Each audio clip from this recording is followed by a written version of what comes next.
ಇನ್ನೇನಾದ್ರು ಹೇಳ್ಬೇಕು ಸಾಕಲ್ಲ.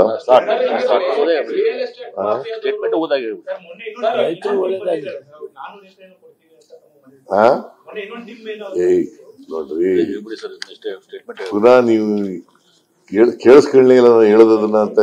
ಯಾರು ವಾಲಂಟಿಯರ್ ಬರ್ತಾರೆ ಅವ್ರ ಜಮೀನುಗಳು ತಗತೀವಿ. Both the notification has been dropped. The notification entirely is dropped. Those who want to give lands to the government for the development of the industry, we will take such lands. With consent. With consent.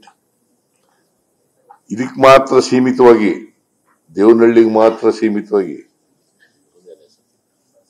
ದೇವನಹಳ್ಳಿಗೆ ಮಾತ್ರ ನೋಟಿಫಿಕೇಶನ್ಗೆ ಸೀಮಿತವಾಗಿ.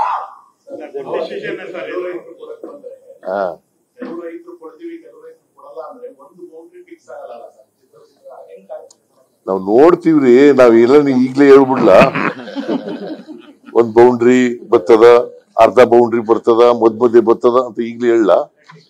ಯಾರು ರೈತರು ಮುಂದೆ ಬರ್ತಾರೆ ಅವ್ರ ಜಮೀನ್ ತಗತ್ತೆ. ರಾಜ್ಯದ ಬೇರೆ ಬೇರೆ ಭಾಗದಲ್ಲೂ ಕೂಡ ಈ ತರ ಸಮಸ್ಯೆಗಳಿದ್ದಾವೆ. ಕೈಗಾರಿಕೆ ವಿಡ್ರಾ ಮಾಡೋದು ರಿಕ್ವೆಸ್ಟ್ ಕೂಡ ಇದೆ.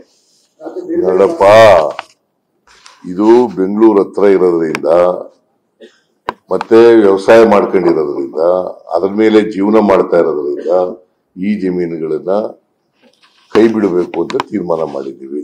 ಮತ್ತೆ ಬಹಳ ಹೋರಾಟ, ಇದಕ್ಕೆ ಬಹಳ ದಿನಗಳು ಹೋರಾಟ ನಡೀತಾ ಇದೆ.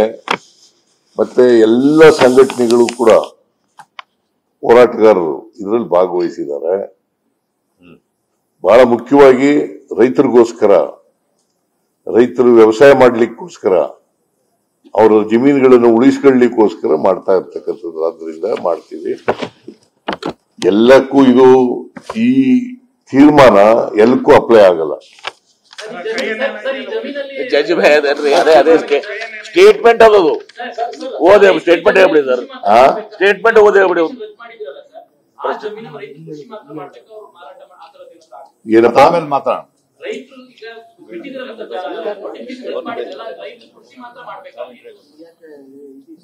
ಏನು ಅವ್ರು ಕೇಳ್ತಾ ಇರೋದು ಕೃಷಿ ಮಾಡಕ್ಕಲ್ವಾ?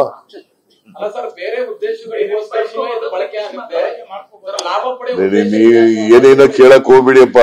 ಈಗ ನಾವು ಡ್ರಾಪ್ ಮಾಡಿದೀವಿ. ರೈತರು ವ್ಯವಸಾಯ ಮಾಡಬೇಕು ಅಂತ ಹೇಳಿದಾರೆ. ಅವ್ರ ವ್ಯವಸಾಯ ಮಾಡ್ತಕ್ಕಂಥ ಕೆಲಸವನ್ನು ನೋಡಪ್ಪ. ನಾನು ಇಲ್ಲಿ ಒಂದು ರಿಟರ್ನ್ ಸ್ಟೇಟ್ಮೆಂಟ್ ಇದೆ. ಭೂ ಮಾಲೀಕರು ಸ್ವಯಂ ಪ್ರೇರಣೆಯಿಂದ ಮುಂದೆ ಬಂದಲ್ಲಿ ಹೆಚ್ಚಿನ ಹಣಕಾಸಿನ ಪರಿಹಾರ ಅಥವಾ ಹೆಚ್ಚಿನ ವಿಸ್ತೀರ್ಣದ ಅಭಿವೃದ್ಧಿಪಡಿಸಿದ ನಿವೇಶನವನ್ನು ನೀಡಲಾಗುವುದು.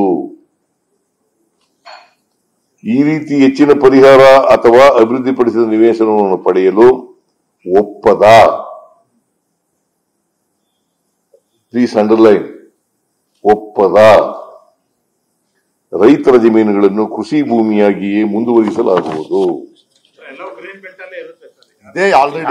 ಆಲ್ರೆಡಿ ಇದೆ ರೀ.